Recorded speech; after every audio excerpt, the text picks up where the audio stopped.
So what we've done so far is really just with the foundational piece of the unit. Now we have to talk about how is this going to impact the reality of our classroom, because that's the whole purpose behind this step of the process. To do that, we do, again, backward planning. So we begin by thinking about our summative assessment. It's very obvious what concepts and skills our students need to know for that summative assessment because they were all in the concepts and skills unpacked section. But you always need to think about what your extension is going to be as well.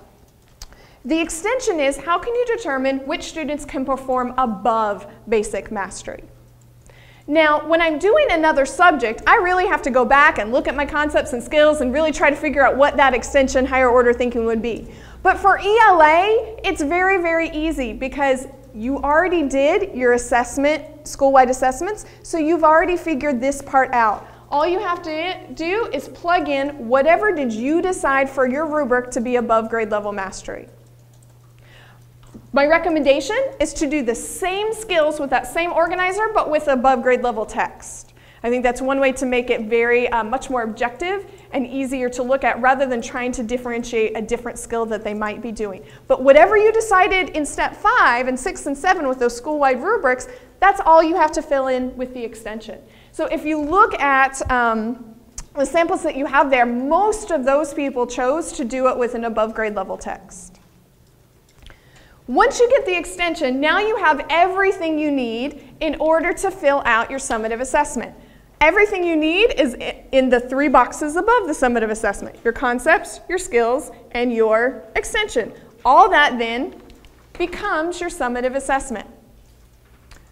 When you do a summative assessment, you want to outline how the components are supposed to be assessed. Again, if I was doing a different subject, I'd need to take time and actually brainstorm which of these should be short answer or thinking map or whatever it might be that I want to use.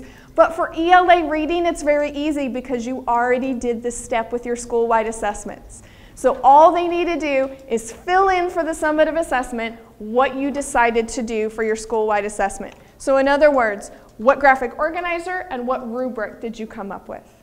So you can take a minute to look at each of those samples for how they decided to do it. Many of them, because they developed their own graphic organizers for them as well, just said like C graphic organizer because they had created one that was brand new, versus other people used ones that were already in existence like thinking maps or tree maps. So whereas in other subjects, this might be a more challenging step to stop and do, in ELA reading, it's very, very simple because we've already done the information. We're just plugging it in now to our unit. The important thing to remember, though, for ELA reading is the summative assessment needs to be independent mastery of the skill. You cannot take a test on the stories you previously read during the unit, because that does not assess the ability to do the skill, that assesses basic recall.